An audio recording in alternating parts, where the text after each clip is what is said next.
All right, it's just about 9:30, so we're going to get started. Welcome to our webinar. This is a webinar that's part of the Businesses Preventing Pollution webinar series. This is our 5th webinar in this series, and this webinar is about the Wisconsin DNR's Green Tier program. It will be presented by Laurel Sukup, who is an Environmental Assistance Coordinator at the Office of Business Support, Science, and Sustainability. So I will pass it over to Laurel for the remainder of the presentation.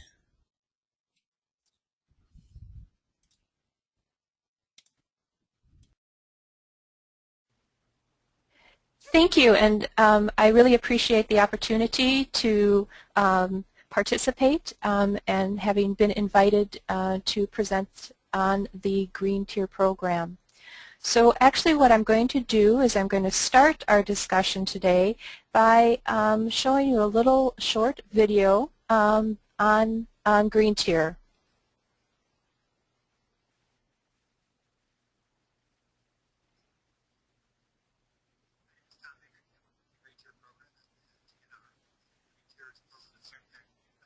Laurel, it's kind of hard to hear it. I'm not hearing it at all right now, actually, or it's very, very faint.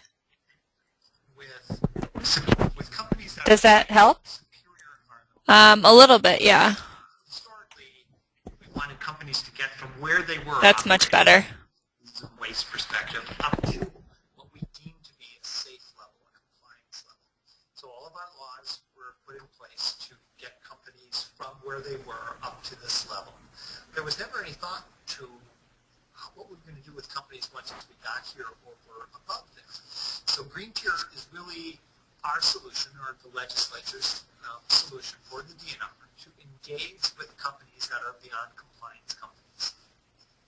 Green Tier participants are committed to incorporating sustainable practices into business operations through effective resource use and waste reduction. The Green Tier program supports participants' business efforts to green the bottom line and achieve beyond compliance environmental performance levels. Green Tier participant Wholesome Dairy explains, profitability is a key component of sustainability. As resources become more limited, costs rise. Any business that efficiently recycles resources has a high probability of increased profit.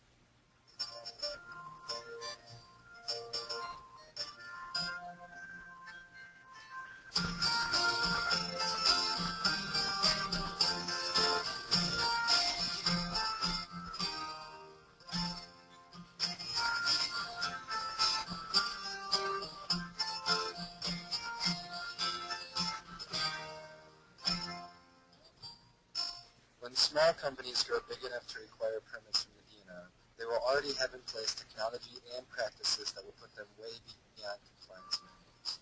This will allow continued growth without delays or changes to business operations. Green Tier enhances business unification and collaboration, strengthening the Wisconsin business system, economy, and environment through network facilitating an exchange of successful innovative practices. Tier 1 participants establish a commitment to strengthen or create an environmental management system. With tailored DNR contracts, Tier 2 participants go beyond Tier 1 to stimulate environmental change within their business and industry. If we support them, if we reward them, if we give them the ability to distinguish themselves in the marketplace, that this would be a good thing from a business perspective.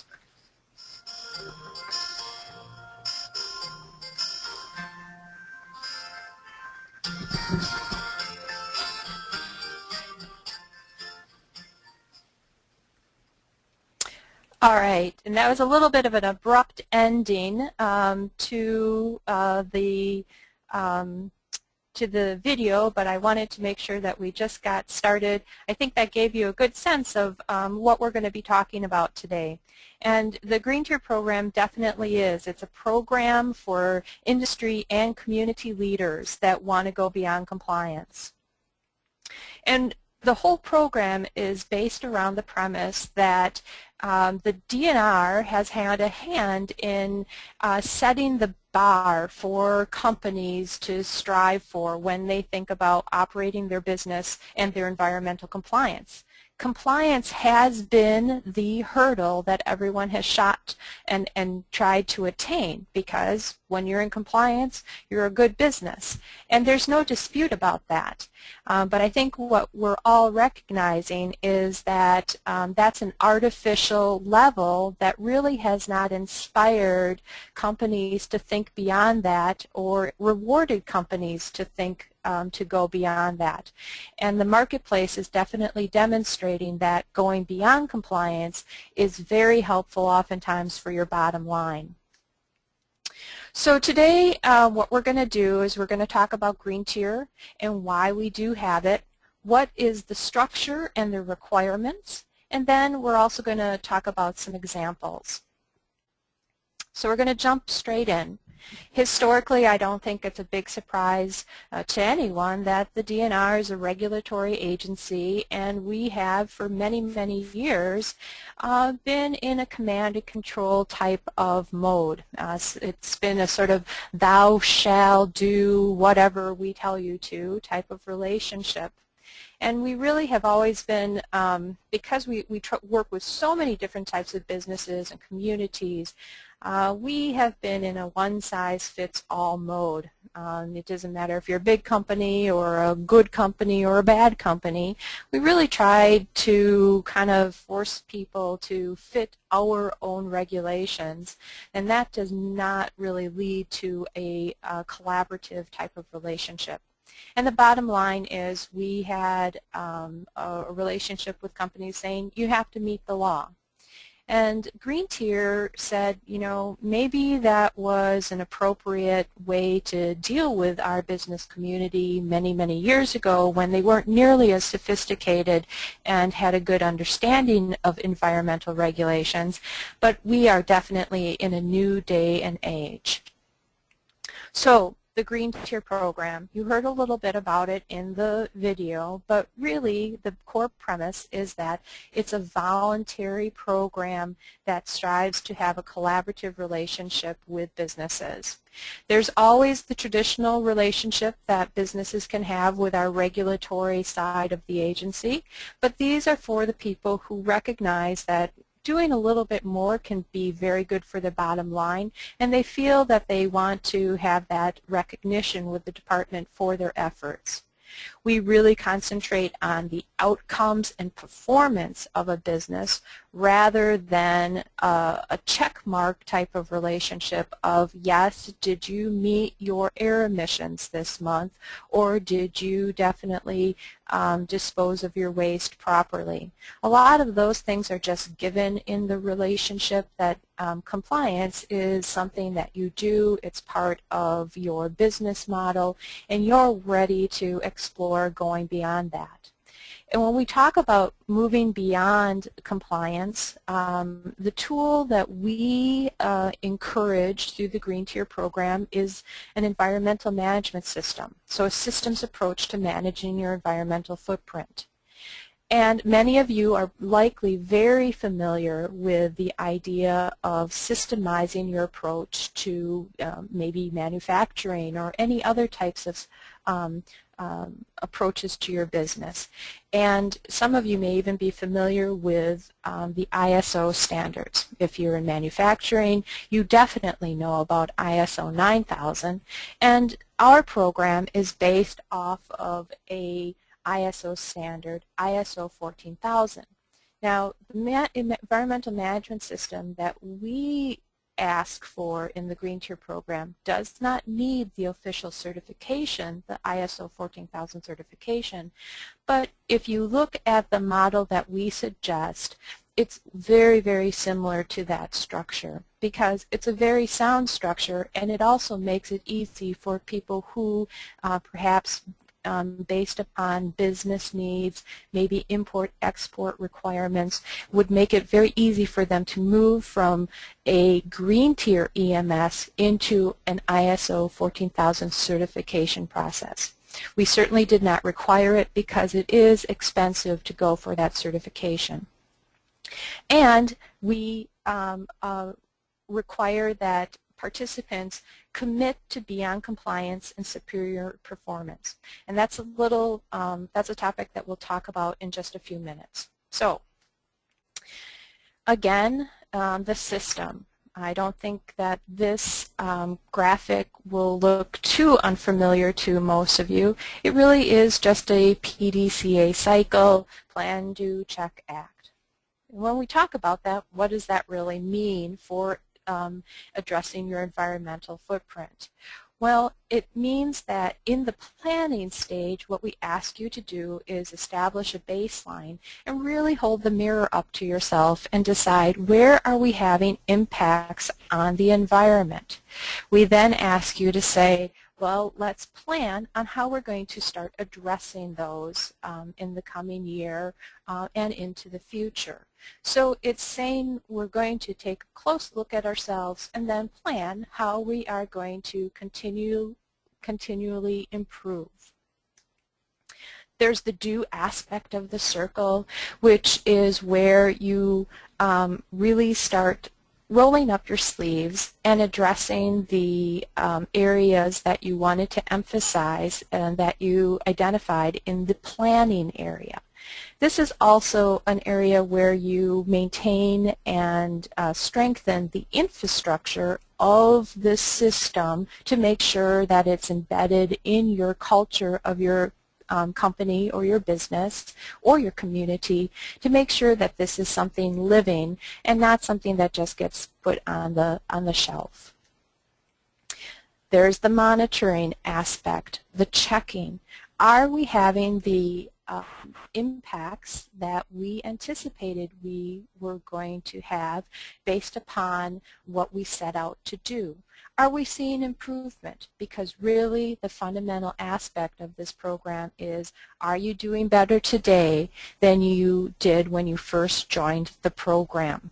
We encourage people to have monitoring systems, and again, this is the way that you ensure that you actually are making progress in the direction that you want to go. The ACT. Well, certainly this is the review point. After the review point in the monitoring area of the circle, then you say, well, did it work? If it didn't, how do we adjust our trajectory to make sure that we're making improvements? So none of these things are particularly different than I think what a lot of people do, but oftentimes, as in our own personal life, those assessments and that structure is much more random. And once you build it into your corporate culture, then that's when you start seeing truly systemized improvements over time. So we haven't addressed any of the benefits as to why you would want to roll up your sleeves and do more than compliance. Well, there's several reasons. Some directly from the Department of Natural Resources. DNR will offer you a single point of contact to the department. You can think of this as your personal liaison for navigating and working with DNR. This is often really helpful for companies that have multiple permits. So instead of just always knowing that you need to talk with your air permit one week and then your stormwater engineer the next week, this is a way to make sure that you have a single point of contact that can help you navigate that system. We also offer some limited civil enforcement, and we try to do as much marketing and promotion of your company as we possibly can, as far as having you listed on our website and highly promoted in our annual report, because we recognize that you're the leaders in business and we want to hold you up as an example to others to learn from your example. We also want to make sure that any time there's a potential business advantage for you, that we support you in that effort. The areas that often come to businesses in green tier that the DNR does not directly give you is this idea that you now, through having a system in place, often have access to new markets, particularly foreign European markets.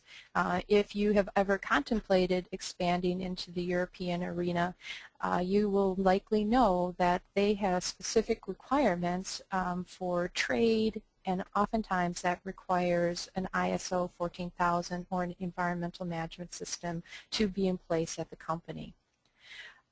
We have seen many companies benefiting from cost savings over time because you're predicting and really addressing some of those areas that have been cost inefficient in your system by addressing them head on. So the green tier structure. There are 3 ways that a company can interact with us. The most common is Tier 1. And this is really the entry point into the program. This is where you don't have to have an environmental management system straight away. We give you 1 year to implement that EMS. And really this is the area where we are trying to improve the relationships with the businesses and offer them a high level of recognition. Tier 2 is where things start getting quite interesting because this is where we can write actual contractual agreements with businesses to give flexibility proportional to your performance. If you know that you have the same inputs coming in every day of the year and it's been the same for 10 years and the outputs are the same and you're monitoring to verify this, why not take some of that, reduce some of the monitoring and take some of that money that you're saving from the predictable monitoring that you have been doing and put that into new innovations. All of these things are possibilities.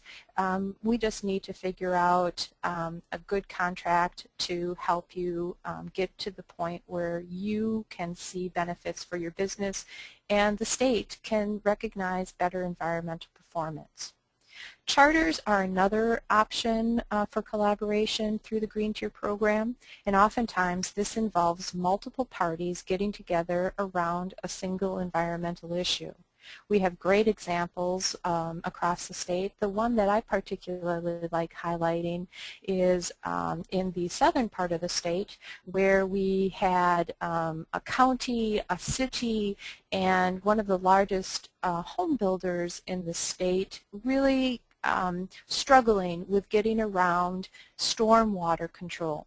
Everybody wanted the same end goal, but a lot of the regulations from the county and the city and the DNR weren't aligning and actually were causing the home builder to really struggle with being in compliance with all of those regulations.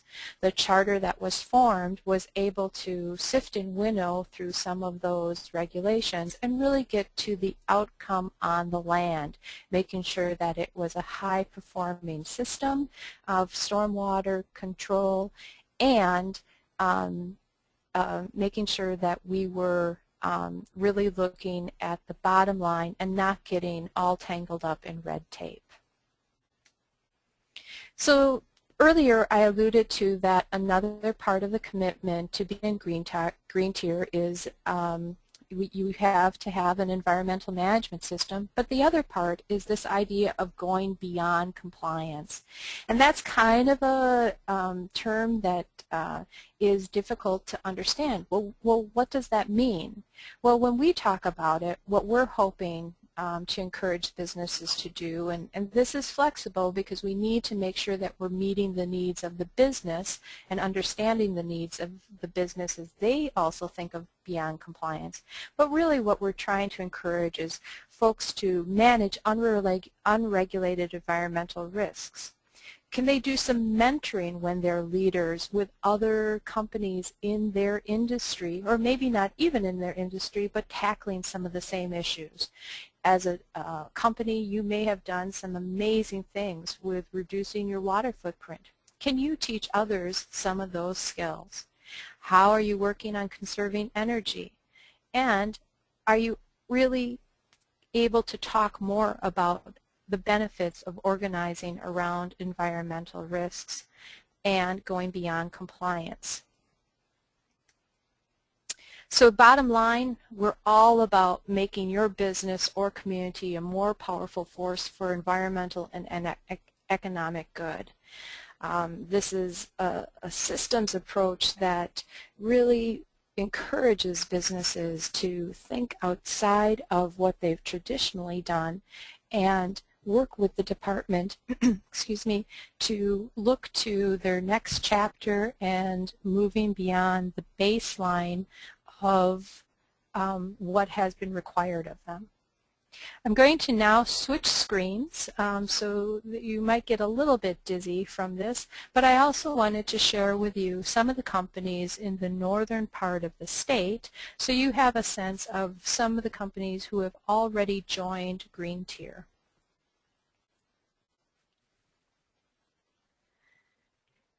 This is directly from our website, and as you can see, we have a number of companies in the northern part of the state that have joined.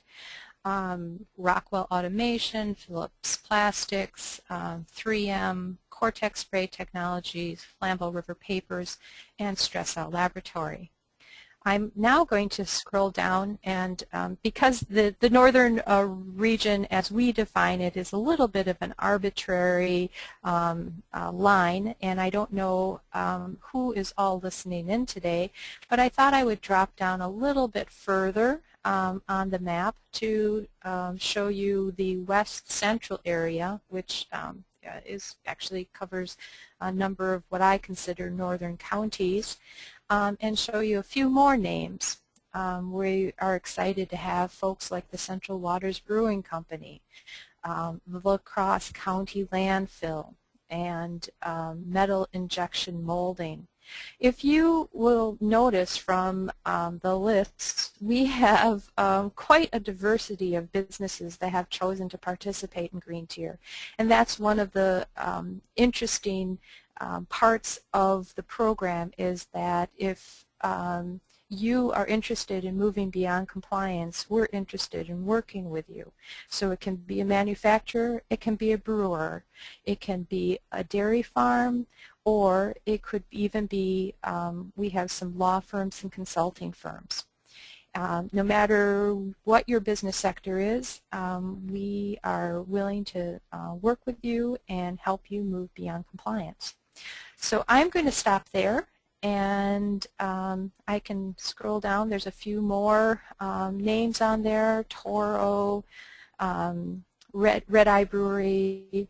The department has a sector emphasis in working with the brewers in Wisconsin. So if you see several breweries listed on our website, that's the reason why. So I'm more than happy to take any questions at this point. Okay, we have just a few questions. The first question is, what have current companies found to be the biggest benefit from participating in Green Tier? Yeah, I think one of the benefits that I often hear discussed is this idea of the single point of contact for DNR. And now this doesn't necessarily happen to be the highest reason why people join for a lot of the large companies. For instance, you saw that we have a few paper mills in the program, because those folks have the dedicated environmental staff to establish relationships with the DNR on many levels.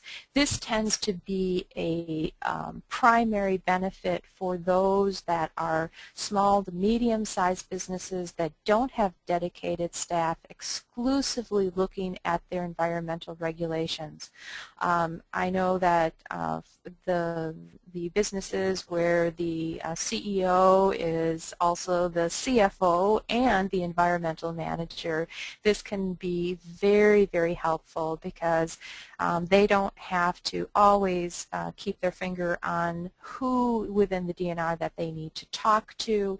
That single point of contact will be their shepherd and liaison into the agency, making sure that they're talking to all the right people who can help them with expansion or permitting, but also even talking about what-if scenarios so that they can make very good business decisions as they choose to expand or even move into different businesses. Okay, great. And the next question, actually the last question, is under being an environmental leader, one of the things you said is managing unregulated environmental risks. Could you give some examples of what those types of risks would be? Sure. There are many areas where the DNR has no regulatory authority to ask companies to contemplate those issues.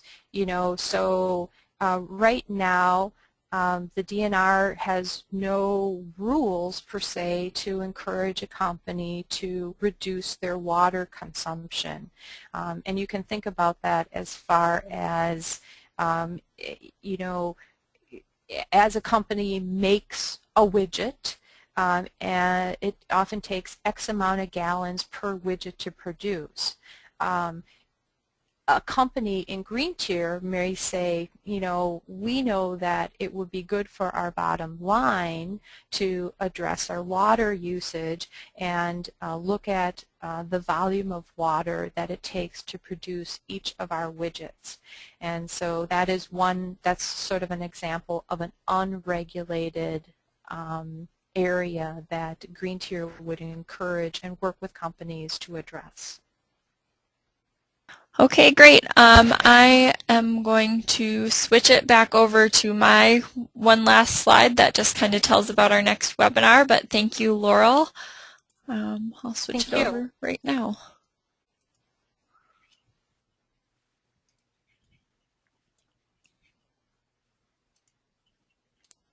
Okay, so this is just my last slide. Again, this webinar was presented from the Businesses Preventing Pollution series. Our next webinar will be October 2nd at 9:30 a.m. All of the webinars are held at 9:30 a.m. And that one is entitled Douglas County Count Me Green, and that's sort of the green sustainability program specific to Douglas County. That webinar will be presented by Mary Clune, the Douglas County Recycling Coordinator. If you'd like to register for any of our webinars or see the archived webinars or just see what is available, you can visit our website at www.ci.superior.wi.us/business. Or if you're interested in our other webinar series, the Environmental Matters webinar series, which has a variety of different topics, it's the same website, but instead of /business, it would be /webinars. So thank you for attending, and we will end the webinar now.